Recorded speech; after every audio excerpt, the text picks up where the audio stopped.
الحمد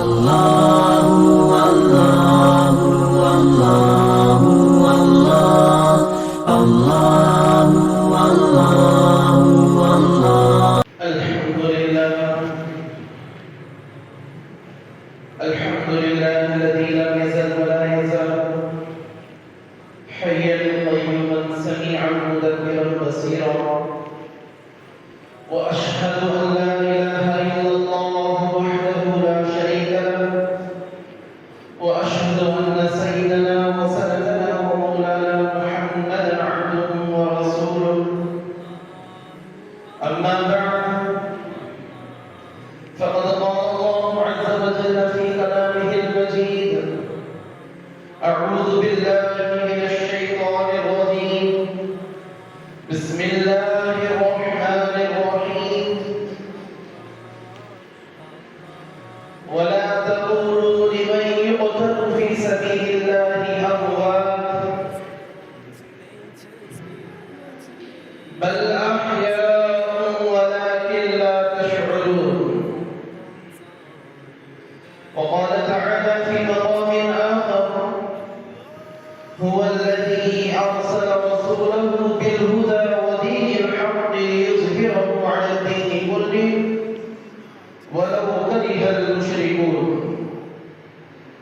وقال النبي صلى الله عليه وسلم أصحابي كالنجوم بأيهم اقتديتم اهتديتم وقال في مقام آخر فمن أحبهم فبحبي أحبهم ومن أبغضهم فببغضي أبغضهم صدق الله العظيم وصدق رسوله النبي الكريم ونحن على ذلك لمن الشاهدين والشاكرين والحمد لله رب العالمين.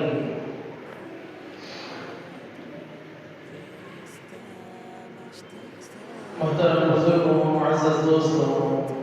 اللہ کے لاڈلے اور پیارے بندوں،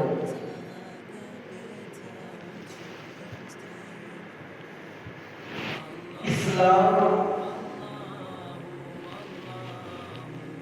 ایسا مذہب ہے جو انسان کو انسانیت سکھاتا ہے۔ اسلام ایسا مذہب ہے جس نے انسانوں کی ہر موڑ پر رہنمائی فرمائی ہے۔ جب جب انسان راہ سے ہٹا ہے، کٹا ہے، غلط راستہ اختیار کیا ہے، اسلام نے اسے صحیح راستہ بتایا، زندگی گزارنے کا صحیح طریقہ سکھایا۔ اگر ہم اسلامی تاریخ پر نظر ڈالیں اور جیسے کہ آپ حضرات کے علم میں ہے، یہ ذوالحجہ کا مہینہ ہے، اسلامی سال کا 12واں مہینہ، آج 26 تاریخ ہے، انشاءاللہ 4 دن کے بعد نیا سال محرم الحرام کا مہینہ شروع ہونے والا ہے۔ محرم الحرام کے مہینے کو ہم تمام حضرات، ساری امت مسلمہ جس چیز سے یاد کرتی ہے وہ ہے شہادت حضرت امام حسین رضی اللہ تعالی عنہ۔ سال کا پہلا مہینہ شروع کے دن اور اس میں شہادت ہے اسلام کے لیے، اللہ کے لیے، اللہ کے کلمے اور اس کے جھنڈے کو بلند کرنے کے لیے۔ اور اگر غور سے دیکھا جائے سال کے 12 مہینے، ہر مہینے میں کسی نہ کسی اللہ کے ولی نے، صحابی رسول نے یا انبیاء کی زندگیاں ہوں، ہر مہینے میں کسی نہ کسی کی قربانی نظر آتی ہے، کسی نہ کسی کی شہادت نظر آتی ہے، جنہوں نے اللہ کے لیے، اسلام کے لیے، اپنے ایمان کے لیے، اللہ کی شریعت کی بقا کے لیے اپنی جان نچھاور کر دی، شہادت کے جام کو نوش فرما لیا۔ ایسے ہی یہ ذوالحجہ کا مہینہ ہے، اس کے اندر 2 عظیم شہادتیں ہیں۔ یہ 18 ذوالحجہ کو اللہ عنہ کی شہادت، خلیفہ سوم کی شہادت، اور ایسے ہی آج 26 تاریخ ذوالحجہ 23 ہجری کو حضرت عمر رضی اللہ عنہ کے قتل کا واقعہ پیش آیا تھا۔ واقعہ آج پیش آیا تھا 4 دن کے بعد حضرت عمر رضی اللہ عنہ کی موت واقع ہوئی تھی، شہید ہوئے تھے۔ وہ تاریخ 1 محرم الحرام تھی، 1 محرم الحرام تھی۔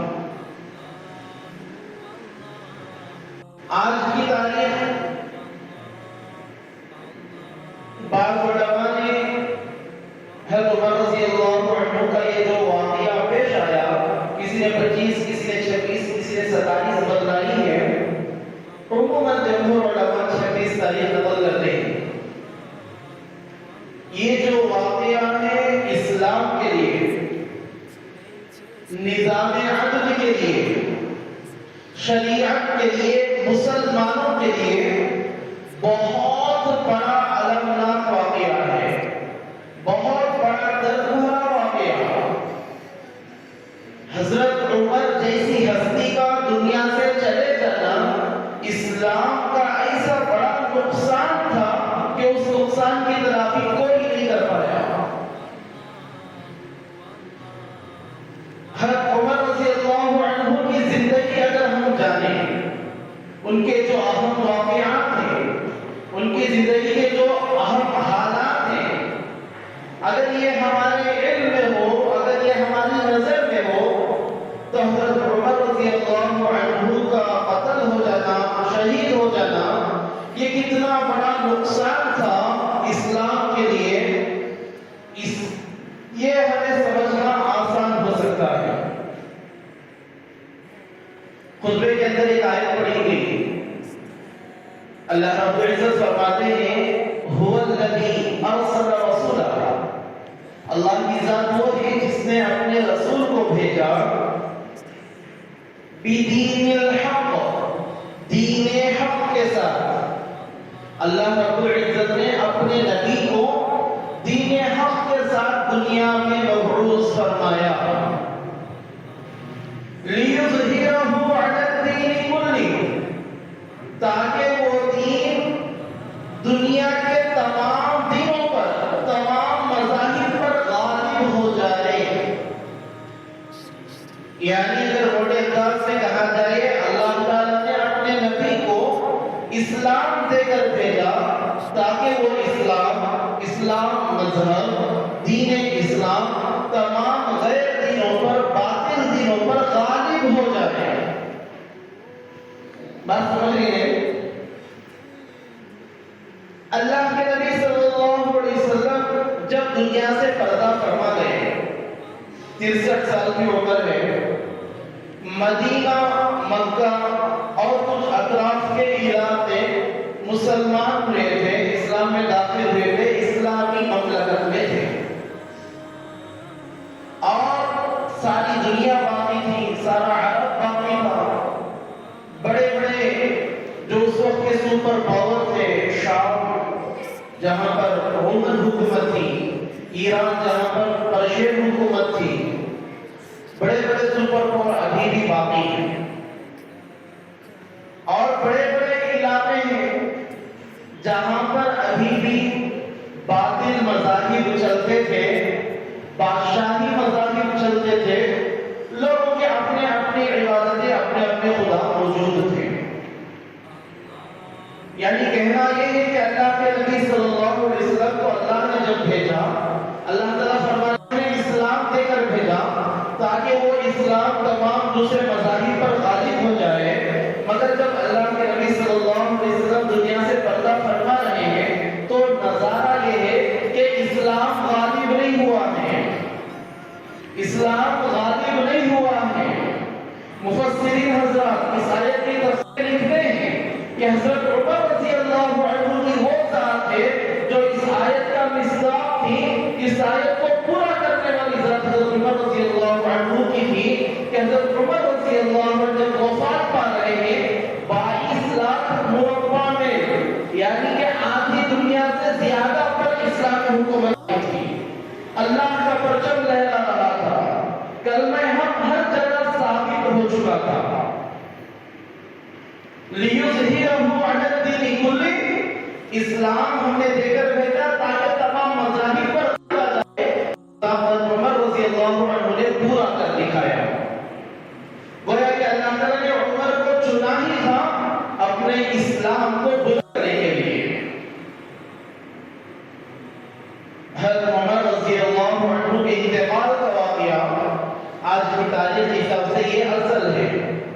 لہذا پہلے انتقال کا واقعہ سنتے ہیں کہ کس طریقے سے معاملہ مکمل پیش آیا، پھر ہم حضرت عمر رضی اللہ عنہ کے مناقب، ان کے فضائل، ان کا اسلام لانا کس طریقے سے ہوا تھا انشاءاللہ وہ ہم گوشت گزار کریں گے۔ گاؤں میں آنا ہے کہ حضرت عمر رضی اللہ عنہ حج کے سفر میں گئے ہوئے تھے۔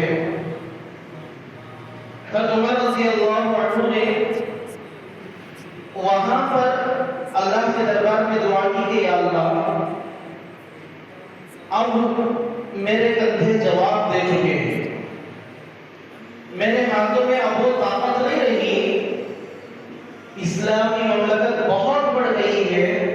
رعایا کے بہت حقوق ہیں، ان حقوق کی پاسداری میں کر رہا ہوں، تو مجھے دنیا سے اٹھا لے اس سے پہلے کہ میں ان معاملات میں مسئول بن جاؤں، ان معاملات میں مسئول بن جاؤں، یعنی کہ میں ان معاملات کو صحیح طریقے سے ادا نہ کر پاؤں اور ان بارے میں مجھ سے سوال کیا جائے۔ حضرت عمر رضی اللہ عنہ نے دعا فرمائی، حج سے واپس آئے ہیں، ذوالحجہ کا مہینہ مدینے میں مقیم ہے۔ حضرت عمر رضی اللہ عنہ نے ایک قانون بنایا تھا کہ غیر مسلموں کا داخلہ مدینے کے اندر منع تھا، غیر مسلموں کا داخلہ مدینے کے اندر منع تھا۔ حضرت مغیرہ ابن شعبہ رضی اللہ عنہ کا ایک غلام تھا جس کی کنیت ابو لولو اور اس کا نام فیروز تھا۔ حضرت مغیرہ ابن شعبہ رضی اللہ عنہ نے حضرت عمر رضی اللہ عنہ سے درخواست کی کہ یہ میرا غلام ہے، بہت سارے فنون سے یہ واقف ہے، اچھا ماہر کاریگر ہے، میری درخواست ہے کہ میری درخواست قبول کرتے ہوئے اس کو مدینے میں رہنے کی اجازت دے۔ حضرت عمر رضی اللہ عنہ نے صحابی رسول کی لا کرتے ہوئے اجازت دے دی۔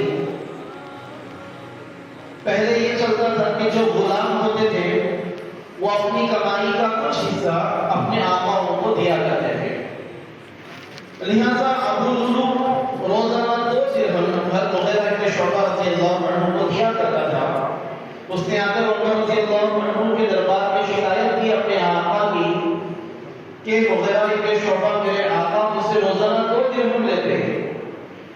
حضرت عمر رضی اللہ عنہ نے پوچھا کہ تم کیا کیا کام کرتے ہو؟ تو اس نے گنوائی، اپنی مہارت گنوائی کہ میں یہ کرنا جانتا ہوں، یہ کام جانتا ہوں، اور اس نے گنوایا کہ میں چکی بڑی اچھی طریقے سے بناتا ہوں، چکیاں آٹا پیسنے کی چکیاں بہت اچھی بناتا ہوں، ماہر ہوں۔ حضرت عمر رضی اللہ عنہ نے کہا کہ تمہیں جو جو کام آتے ہیں ان کے حساب سے 2 درہم بہت کم ہے، یہ کوئی زیادہ لاگت نہیں ہے، لہذا تمہیں یہ ادا کرنا ہوگا۔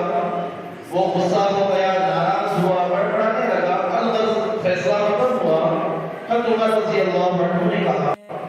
کہ ابو لولو ایک کام کرو، میرے لیے ایک چکی بنا دینا۔ ابو لولو نے جواب دیا ہاں میں آپ کے لیے ایسی چکی بناؤں گا کہ رہتی دنیا تک اس کی یاد باقی رہے گی۔ اس نے کہہ دیا جواب ہو گیا، وہ چلا گیا، مجلس بیٹھی ہوئی تھی۔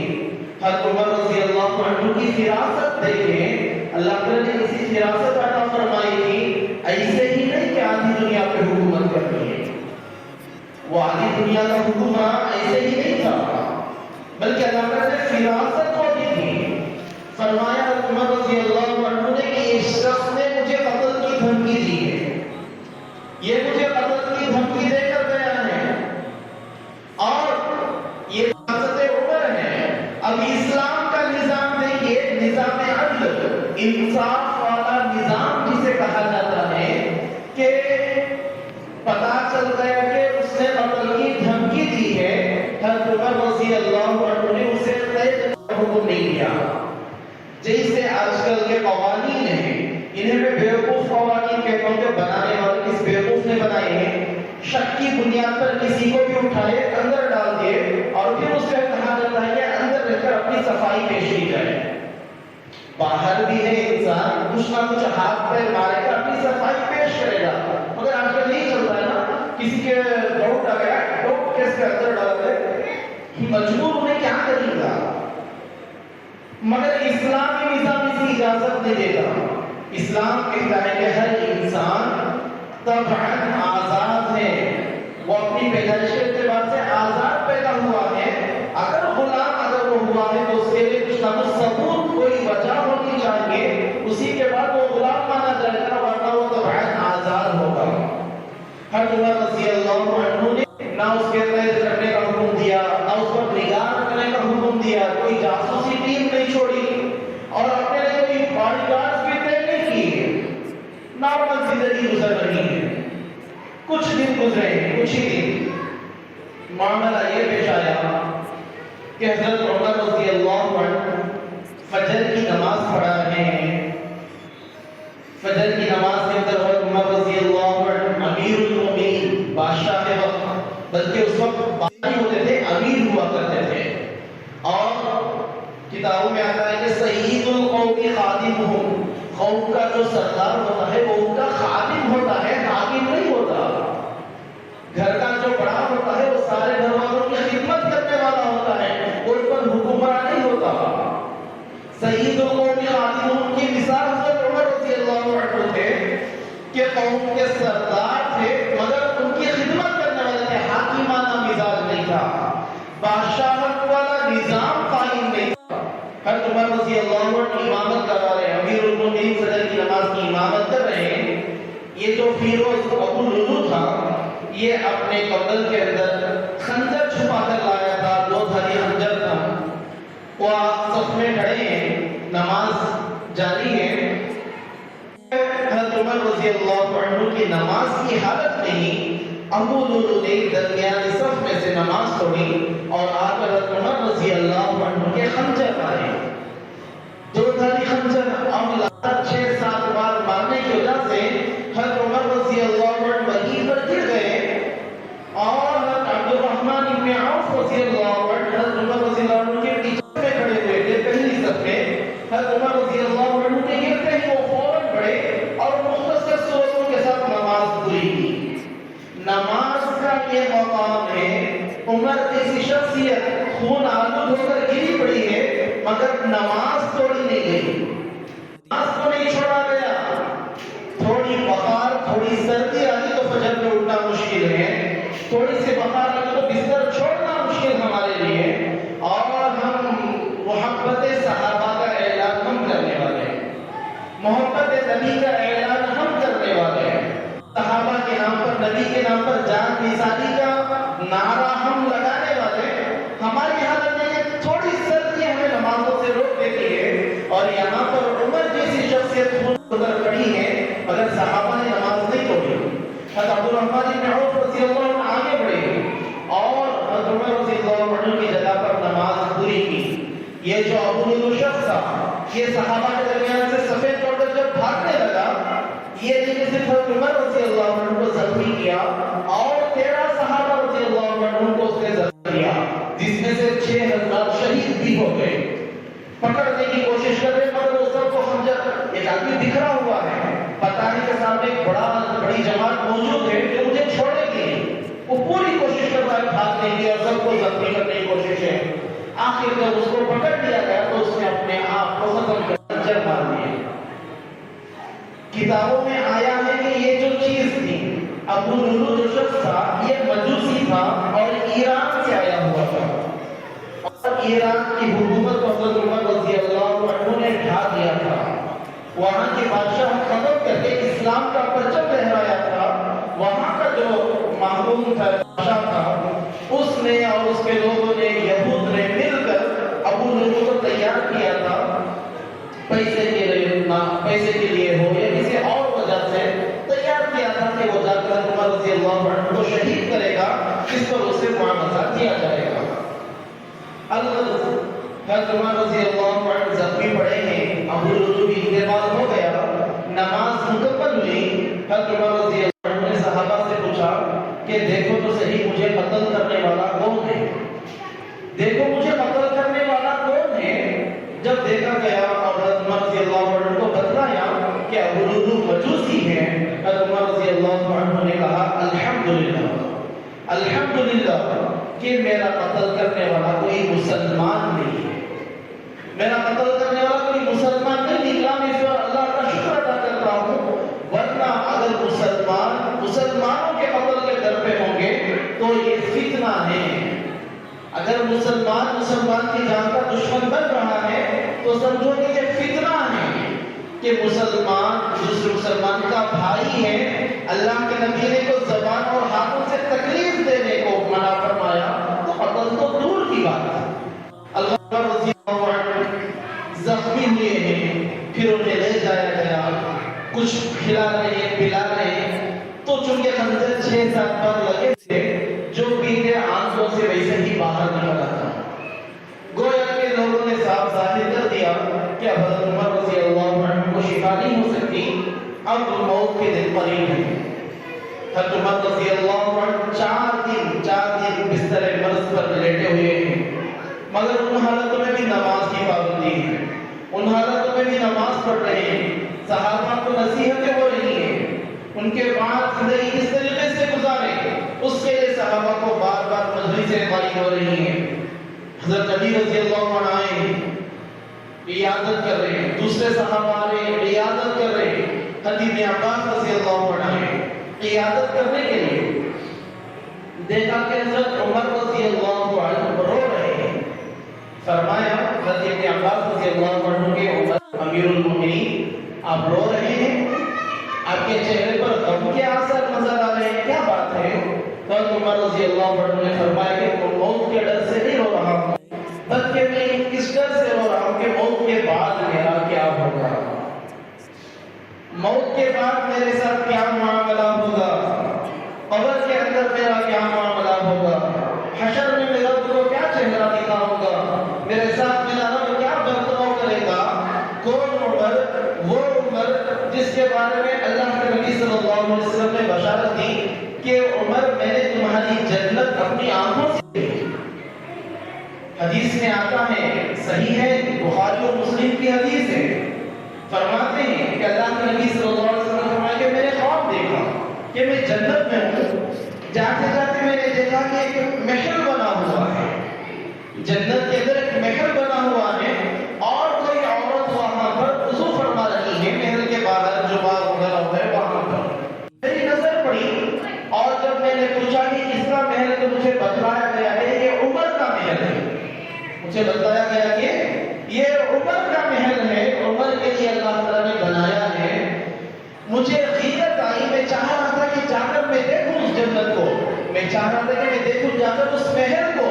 مگر مجھے غیرت آئی تجھ سے عمر۔ اب اللہ کے اسلام عمر سے مخاطب ہو کر کہتے ہیں کہ عمر تم بڑے غیرت مند ہو، تو مجھے غیرت آئی کہ میں تمہاری اجازت کے بغیر تمہارے محل کو دیکھ لوں۔ حضرت عمر رضی اللہ عنہ نے فرمایا کہ یا رسول اللہ، کیا میں آپ سے تھوڑی غیرت کر سکتا ہوں، بلکہ آپ کا بہت تھا کہ آپ جا کر دیکھتے۔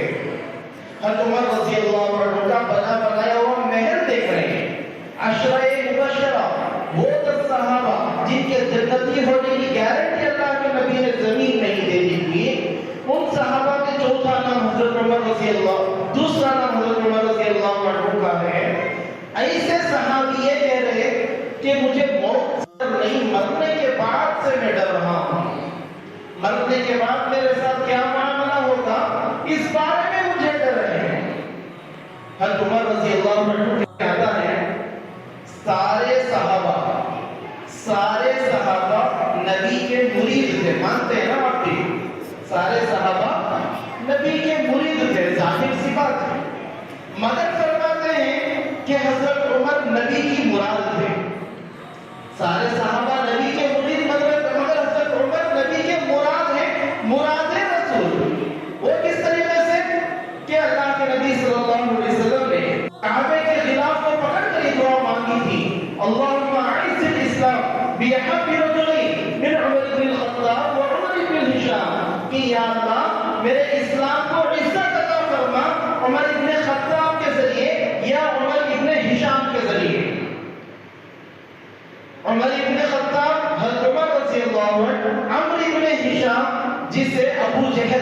سے ہم یاد کرتے ہیں۔ ابو جہل اس کی کنیت تھی، عمرو بن ہشام اس کا نام تھا۔ اللہ کے نبی صلی اللہ علیہ وسلم نے دعا فرمائی کہ عمر کے ذریعے یا عمرو بن ہشام کے ذریعے سے اسلام کو عزت عطا فرما۔ اور ایک دوسری روایت میں آتا ہے کہ اللہ کے نبی صلی اللہ علیہ وسلم نے یہ دعا فرمائی، اللہم اعز الاسلام بعمر بن الخطاب خاصا، کہ یا اللہ اسلام کو خصوصی طور پر عمر بن خطاب کے ذریعے سے عزت عطا فرما۔ حضرت عمر بن خطاب رضی اللہ عنہ کو اللہ کے نبی اپنی دعاؤں میں مانگ رہے ہیں۔ مراد رسول حضرت عمر بن خطاب رضی اللہ عنہ نے سارے صحابہ مرید تو حضرت عمر مراد رسول، یہ درجہ یہ مقام، اور موت کے بعد کے حالات سے ڈر رہے ہیں۔ موت کا وقت حضرت ابن عباس رضی اللہ عنہ نے فرمایا کہ عمر فکر نہ کریں، ہم نے آپ کو دیکھا ہے کہ آپ امیر المومنین تھے، آپ نے قرآن کے احکامات کے مطابق انصاف کیا ہے، آپ نے شریعت کے مطابق احکامات جاری کیے ہیں، آپ نے کبھی ناانصافی کا پلو نہیں پکڑا، ناانصافی کا سہارا نہیں لیا، انصاف آپ کی زبان پر تھا، حق آپ کی زبان پر قائم تھا۔ حضرت عمر رضی اللہ عنہ نے فوراً پوچھا، ابن عباس اہل بیت میں سے ہیں، اللہ کے نبی صلی اللہ علیہ وسلم کے چچا زاد بھائی، فوراً پوچھا عمر رضی اللہ عنہ نے، جب یہ باتیں سنی اٹھ کر بیٹھ کر پوچھا کہ ابن عباس کیا تم قیامت کے دن اللہ کے سامنے اس بات کی گواہی دو گے؟ اہل بیت کی گواہی اللہ ضرور قبول فرمائیں گے، تم اس بات کی گواہی دو گے؟ حضرت ابن عباس رضی اللہ عنہ نے فرمایا کہ میں اس بات کی گواہی دینے کے لیے تیار ہوں،